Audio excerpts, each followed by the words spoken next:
Hello, എല്ലാ football പ്രേമികൾക്കും Aaron ടോക്സിന്റെ പുതിയൊരു വീഡിയോയിലേക്ക് ഹൃദ്യമായ സ്വാഗതം. ഇന്നലെ നടന്ന യുഎഫ സൂപ്പർ കപ്പിന്റെ ഫൈനലിൽ ടോട്ടൻഹാം വേഴ്സസ് PSG മത്സരത്തിൽ PSG പെനാൽറ്റി ഷൂട്ടൌട്ടിൽ വിജയിച്ചു. 2-2 സമനിലയായെങ്കിലും PSG 4-3 എന്ന സ്കോറിനാണ് ടോട്ടൻഹാം എന്ന ഇംഗ്ലീഷ് കരുത്തരെ ഷൂട്ടൌട്ടിൽ പരാജയപ്പെടുത്തുന്നത്. മത്സരത്തിന്റെ 20ാമത്തെ മിനിറ്റിൽ ഒരു ടോട്ടൻഹാം ഗോൾ കീപ്പറിന്റെ ഒരു ഫ്രീ കിക്ക് ഹെഡറിൽ ആക്കുകയാണ് ടോട്ടൻഹാമിന്റെ താരം വാൻഡർ വെൻ.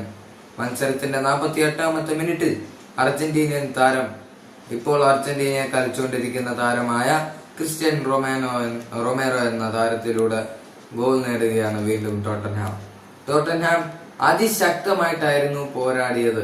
ജയിച്ചേ തീരൂ എന്നുള്ള സിറ്റുവേഷനിൽ മരണക്കളിയാണ് രണ്ട് ടീമുകൾ.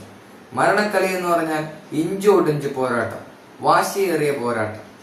മത്സരത്തിന്റെ 84ാം മിനിറ്റിൽ ക്യാങ് ലീ എന്ന ജാപ്പനീസ് താരത്തിലൂടെ ഗോൾ നേടുകയാണ് PSG. കളി അവിടെ അവസാനിച്ചു എന്ന് കരുതിയെടുത്തു നിന്ന് പോർച്ചുഗീസ് രക്ഷകൻ അവതരിച്ചു. Gonzalo Ramos. ക്രിസ്ത്യാനോ റൊണാൾഡോയുടെ നാടായ പോർച്ചുഗലിൽ നിന്ന് ഒരു രക്ഷകൻ PSG ലഭിക്കുകയുണ്ടായി. ഇന്നലത്തെ മത്സരത്തിൽ സമനിലയിലായതിനു ശേഷം പെനാൽറ്റി ഷൂട്ടൌട്ടിലേക്ക് പോയി.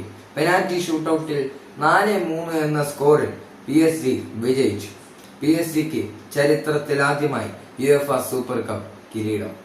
ആരോൺ ടോക്സിന്റെ ഈ ഒരു വീഡിയോ ഇവിടെ അവസാനിപ്പിക്കുകയാണ്. നിങ്ങൾക്ക് എല്ലാവർക്കും ഇഷ്ടപ്പെട്ടു എന്ന് വിശ്വസിക്കുന്നു. നിങ്ങൾ എല്ലാവരും, ഈ ചാനൽ കാണുന്ന എല്ലാവരും ജസ്റ്റ് ഒന്ന് സബ്സ്ക്രൈബ് ചെയ്യുക. ഒപ്പം തൊട്ടടുത്ത് കാണുന്ന ബെല്ലൈക്കൺ അമർത്തുക. നിങ്ങളുടെ എന്തെങ്കിലും സംശയമുണ്ടെങ്കിൽ താഴെ കമന്റിൽ രേഖപ്പെടുത്തുക. പിന്നെ നമ്മുടെ ചങ്ക് bros, keep supporting me as usual.